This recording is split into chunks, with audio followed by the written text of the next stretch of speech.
આધુનિક સમયમાં સુવિધા અને સુશાસનને આંગળીઓના ટેરવે લાવીને જનમાત્રને સરળતાની સોગાત આપી રહ્યો છે ઈ સરકાર પ્રોજેક્ટ. દેશના માનનીય પ્રધાનમંત્રી શ્રી નરેન્દ્રભાઈ મોદીના માર્ગદર્શન અને ગુજરાતના માનનીય મુખ્યમંત્રી શ્રી ભૂપેન્દ્રભાઈ પટેલના સક્ષમ નેતૃત્વ હેઠળ રાજ્યના સાયન્સ એન્ડ ટેકનોલોજી વિભાગ દ્વારા અમલમાં મૂકવામાં આવેલ ઈ સરકાર પ્રોજેક્ટ. આજ સુધીમાં ઈ સરકાર પ્રોજેક્ટમાં રાજ્ય સરકારની અલગ અલગ સ્તરની કચેરીઓનો સમાવેશ કરવામાં આવેલ છે તથા તમામ કક્ષાના 41,000થી વધુ અધિકારીઓ અને કર્મચારીઓ ઈ સરકારનો ઉપયોગ કરી રહ્યા છે. ઈ સરકારના સુચારુ અમલીકરણ માટે સચિવાલયથી શરૂ કરી તાલુકા કક્ષા સુધી અલગ અલગ માધ્યમ દ્વારા 150થી વધુ તાલીમ સેશન્સનું આયોજન કરી અંદાજિત 15,000થી વધુ અધિકારીઓ અને કર્મચારીઓ તાલીમ પામવાના કારણે ઈ સરકાર પ્રોજેક્ટ દ્વારા સરકારી કામકાજની પદ્ધતિ સુગમ બની છે.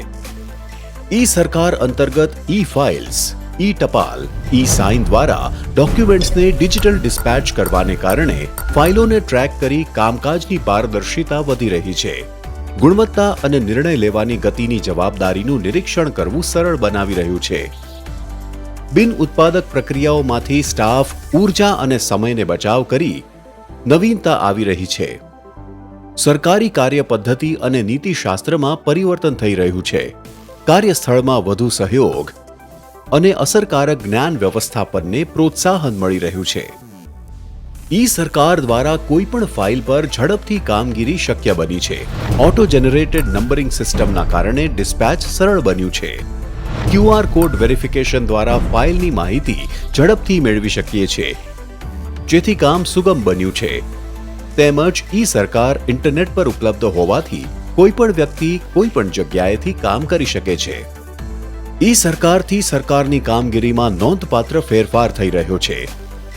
ઈ સરકારથી ફાઇલ પર થતી કામગીરી દિવસોની જગ્યાએ કલાકોમાં શક્ય બની હોવાથી સરકારની કામગીરીની પ્રક્રિયાને વેગ મળી રહ્યો છે.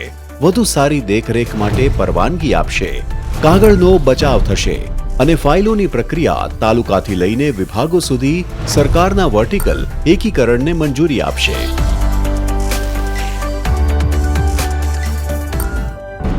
ઈ સરકાર પ્રોજેક્ટ